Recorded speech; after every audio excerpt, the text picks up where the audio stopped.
What does it say about a civilization when punishment begins not in darkness, but under the blazing sun for all to see? In the Khmer Empire, justice was as public as it was punishing. Among the earliest and most common forms of correction was a harsh combination of enforced exposure and physical discipline, a method intended not only to discomfort the body, but also to humble the spirit. The typical scene: an offender brought before a temple or market, stripped of dignity, then made to sit or kneel beneath the tropical sun for hours, sometimes even days, without shade, food, or relief.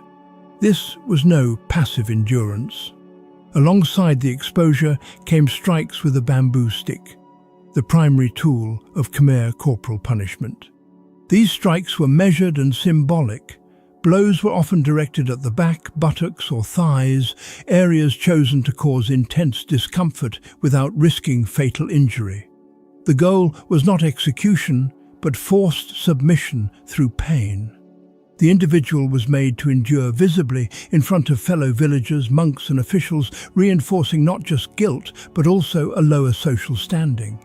Exposure itself carried layered significance.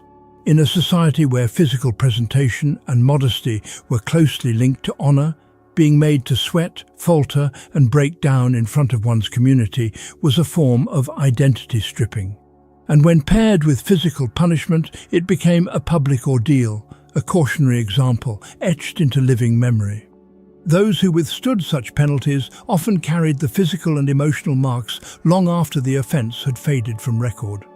Sun and stick justice in the Khmer Empire was a method of exposure, both literal and symbolic, designed to restore order through suffering and to turn the human body into a living emblem of obedience. Cut to shame: mutilation as a criminal brand in the Khmer Empire. What punishment leaves a scar not only on the body, but on a person's standing for life? In the Khmer Empire, bodily mutilation was not simply retribution. It was a calculated tool of social condemnation. To be maimed by the state was to be marked permanently as deviant, stripped of dignity in the most public way possible. Unlike secret executions or silent exile, mutilation announced guilt to the world. It was a punishment rooted in spectacle, often carried out in public spaces, temple courtyards, or market crossroads, where the message would be clearest: disobedience has consequences you cannot hide. These weren't isolated acts of cruelty. They were sanctioned measures, likely carried out by temple guards or officials of the king's court. The loss of a body part carried symbolic weight. The hand that stole was cut. The tongue that lied might be pierced or burned. Zhou Daguan, during his 1296-1297 embassy to Angkor, observed, "When thieves are caught, they are beaten. If the crime is serious, the fingers are cut off. There is no physician. The pain is for life." This absence of medical attention was deliberate. Pain was part of the sentence, and healing was not a right. For women found guilty of adultery or slander, the punishment could be even more gendered. Public shaving of the head or facial mutilation meant not only to punish, but to make them unmarriageable. What's critical to understand is the role of religion in these acts. Khmer kings ruled by Devaraja ideology, the belief in the divine nature of kingship. Violating the social order was a sin not just against the state, but against the cosmos itself. Mutilation, therefore, became a method of restoring spiritual balance, even if it meant lifelong suffering for the offender. And the stigma was enduring. A mutilated individual was not only disfigured, but often excluded from temple services, marriage, or even communal rice rituals. In a society where identity was closely tied to religious observance and caste-like social roles, such exclusion was devastating. In the Khmer Empire, mutilation was never arbitrary. It served a dual function: retribution for the crime and a permanent social branding that ensured the offender's isolation and shame would endure for life. Seized by the state, Khmer punishment through disinheritance. What if justice didn't just punish your body, but erased your legacy entirely? In the Khmer Empire, one of the most devastating forms of state-imposed penalty was disinheritance. Unlike mutilation or imprisonment, this punishment targeted not the flesh, but status, lineage and property, the very foundations of Khmer identity and honor. Inheritance in the Khmer world was central to social and spiritual continuity.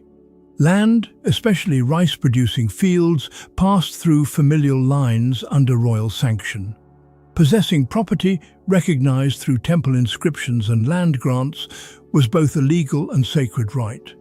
To be disinherited was not only a financial catastrophe, it was a symbolic expulsion from Khmer society. When individuals committed crimes against the temple, defrauded royal officials, or betrayed oaths of loyalty, the crown or the religious establishment could seize their land, revoke hereditary rights, or deny burial on family grounds. In many instances, these acts were public and inscribed in stone. At Preah Khan, for example, 12th century inscriptions under King Jayavarman VII detail land confiscations tied to misconduct, with offenders' names permanently recorded in temple stelae. This form of punishment had religious consequences. In a Hindu-Buddhist society where honoring ancestors through offerings and rites was essential, disinheritance meant ritual extinction. One's descendants could not perform ancestral rites if property was stripped and names removed from lineage records. Elephant justice, beasts deciding human fate. What kind of civilization delegates the act of punishment to a beast weighing 6 tons? In the Khmer Empire, the elephant, sacred in symbolism and supreme in strength, was not only a royal emblem, but at times an executioner. Elephant justice was not merely ritual, it was a deliberate and calculated form of capital punishment, carried out in full view of the public. The elephant, or Kunjara in Sanskrit, was associated with divine authority and cosmic order. Kings who ruled as Devaraja, god-kings, were believed to embody divine will. When a monarch ordered an elephant to execute or punish, it symbolized the direct administration of justice from the heavens.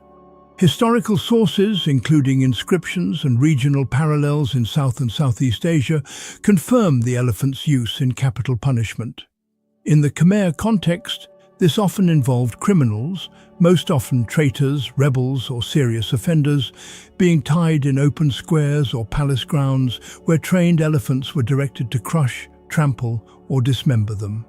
Though Jodagwan does not explicitly describe executions by elephant, he references the centrality of elephants in Khmer royal ceremonies and public spectacles, reinforcing their significance in royal command. Unlike in India, where execution elephants might be trained to prolong death, Khmer elephants were likely used to deliver swift but symbolic justice. What made this form of punishment so terrifying was not only the physical devastation, but the ritualistic setting. Drummers, court attendants, and sometimes even temple priests would accompany the execution, turning it into a royal decree made visible. Moreover, the use of an elephant reinforced the non-human judgment of the state. A person could plead before a judge, but not before a beast. When the king commanded the elephant, no appeal remained. The punishment became a statement: you did not just disobey the crown, you were crushed under the full weight of the cosmic order the king upheld. Forced labor in the jungle, a living sentence.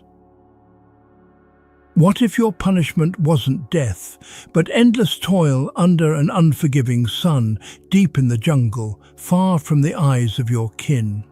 In the Khmer Empire, forced labor was not a marginal penalty. It was a central pillar of the state's punishment system.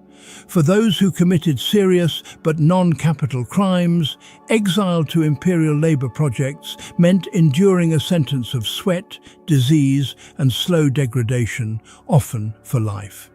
From the 9th to the 13th centuries, the Khmer state oversaw one of the most extensive and complex hydraulic engineering systems in the pre-modern world. Reservoirs like the West Barai, spanning over 16 square kilometers, and intricate canal networks were not feats of divine intervention. They were built and maintained by tens of thousands of laborers, many of whom were convicts. Inscriptions at temples such as Preah Khan and Ta Prohm, particularly under the reign of Jayavarman VII, record the mobilization of vast numbers of individuals assigned to temple service, irrigation, and infrastructure. For criminals, especially thieves, debtors, and those accused of violating temple or royal laws, punishment frequently included conscription into corvée labor, a state-imposed form of servitude. While not legally equivalent to slavery, it was functionally indistinct. These men and women, often shackled in groups, were sent into dense forests to quarry stone, cut timber, or clear land, activities both hazardous and unrelenting. This was not a temporary punishment. For many, there was no set sentence. Return to society depended on the will of local officials, temple authorities, or more rarely, royal pardon. Death from exhaustion, snake bite, or infection was common. The jungle became both the prison and the executioner. Across stone temples and jungle roads, the Khmer Empire administered justice not only through law, but through ritualized suffering, public disgrace, and irreversible exile. These punishments reveal a world where order was enforced through spectacle, and the human body became a canvas for state control. Their legacy lingers in how we remember power, justice, and fear. What do you think punishment meant to a civilization that believed kings ruled as gods? Comment below. As the Manusmati declared centuries earlier, punishment alone governs all beings.